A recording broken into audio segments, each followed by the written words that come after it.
Antoine de Saint-Exupéry, Le Petit Prince, chapitre 5. Chaque jour, j'apprenais quelque chose sur la planète, sur le départ, sur les voyages. Ça venait tout doucement, au hasard de réflexion.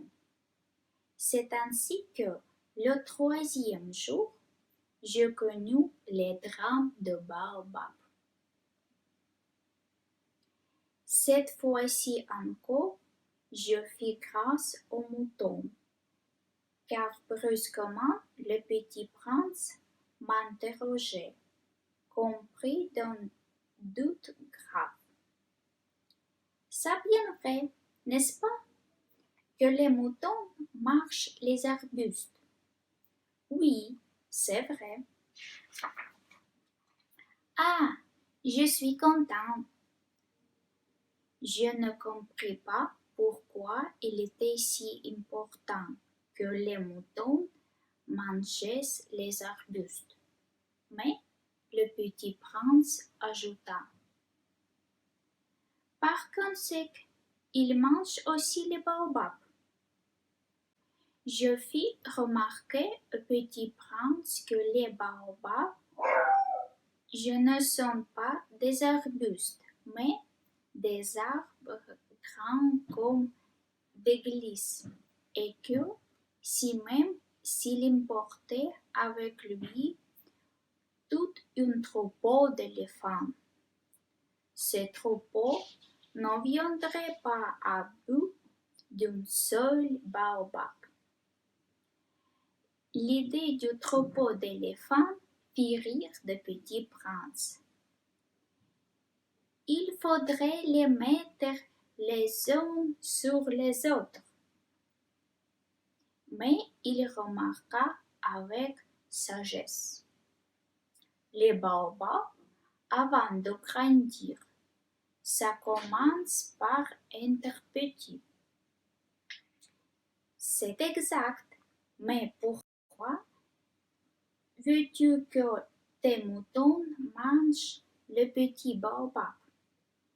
Il me répondit: bien, voyons. Comme s'il s'agissait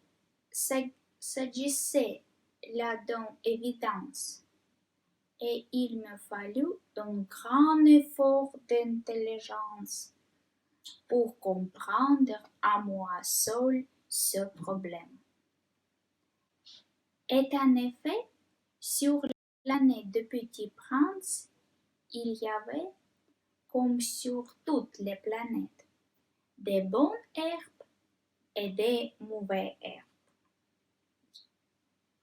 Par conséquent, des bonnes graines, des bonnes herbes et des mauvaises graines, des mauvaises herbes. Mais les graines sont invisibles. Elles dorment dans les secrets de la terre jusqu'à ce qu'ils prennent fantaisie de l'un d'elles de se réveiller. Alors, elles s'en tirent et poussent d'abord timidement vers le soleil un ravissant petit bris inoffensif. S'il s'agit d'un brindille de radis ou de rosier, on peut la laisser pousser comme elle veut. Mais s'il s'agit d'une mauvaise plante, il faut arracher la plante aussitôt, dès qu'on a su reconnaître. Oh, il y avait des graines terribles sur la planète du Petit Prince. C'étaient les graines de baobab. Les sols de la planète en étaient infestés. Oh, un baobab, si l'on s'y prend trop tard, On ne peut jamais plus s'en débarrasser. Il encombre toute la planète. Il a perforé de ses racines.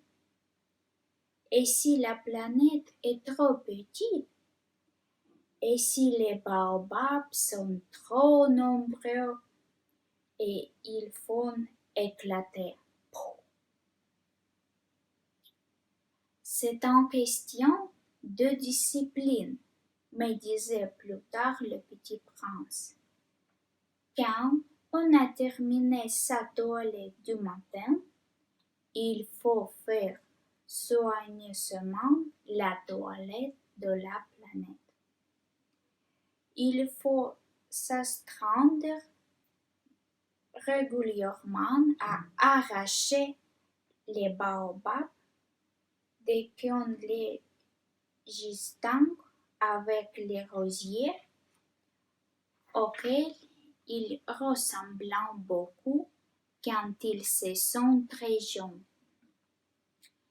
C'est un travail très ennuyeux, mais très facile. Et un jour, il me conseilla de m'appliquer à réussir un beau dessin. Pour bien faire, entrer ça dans la tête des enfants chez moi. S'ils voyagent un jour, me disait-il, ça pourrait leur servir. Il est quelquefois sans inconvénient de remettre à plus tard son travail. Mais s'il agite des baobabs, c'est toujours une catastrophe. J'ai connu une planète habitée par un paresseux. Il avait négligé troisième arbuste. Et, sur les indications du petit prince, je dessinais cette planète-là. Je n'aime guère prendre le ton d'un mauvais moraliste. Mais le danger des baobabs est si peu connu, et les risques courus par celui qui s'égarerait dans un astéroïde sont de considérables, que, pour une fois, je vais exception à ma réserve. Je dis, enfin, faites attention aux baobabs. C'est pour avertir mes amis d'un danger qu'ils frôlaient depuis longtemps, comme moi-même, sans le connaître, que j'ai tant travaillé ce dessin-là. Les leçons que je donnais en valaient la peine. Vous vous demanderez peut-être pourquoi n'y a-t-il pas dans ce livre d'autres dessins grandioses que les dessins des baobabs? La réponse est bien simple. J'ai essayé, mais je n'ai pas pu réussir. Quand j'ai dessiné les baobabs, j'ai été animée par le sentiment de leur chance.